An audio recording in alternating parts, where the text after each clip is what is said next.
கேட்டீங்க. இவங்க எல்லாருக்கும் கூட அந்த சந்தேகம் இருக்கும். என்னடா இது உறவு அணியில போய் ஆண்கள் உட்கார்ந்து இருக்காங்க, பெண்கள் அணி எல்லாருமே நட்புக்கு பேசுறாங்களே அப்படின்னு சொல்லிட்டு. இன்ன வரைக்கும் அந்த ஆச்சரியம் எனக்கு போலாமா? சொல்லிடுறேங்கய்யா. இவங்க எல்லாம் என்னைக்கு உறவோட டைம் ஸ்பெண்ட் பண்ணிருக்காங்க? அவங்க உறவெல்லாம் கட்டி காப்பாத்தி இது பண்றது நாங்க. அப்ப எங்களுக்கு தெரியுமா இவங்களுக்கு தெரியுமா அது மகிழ்ச்சி கொடுக்குதா இல்லையான்னு?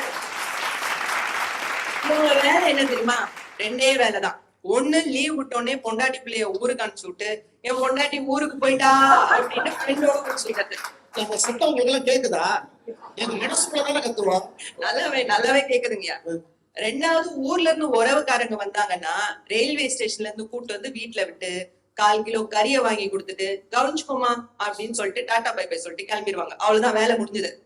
வந்தவங்களை பாசமா கவனிச்சு அரவணைச்சு அவங்களுக்கு வெரைட்டியா சமைச்சு போட்டு வெளியில கூட்டு போய் என்டர்டைன் பண்ண, இதெல்லாம் எங்க வேலை.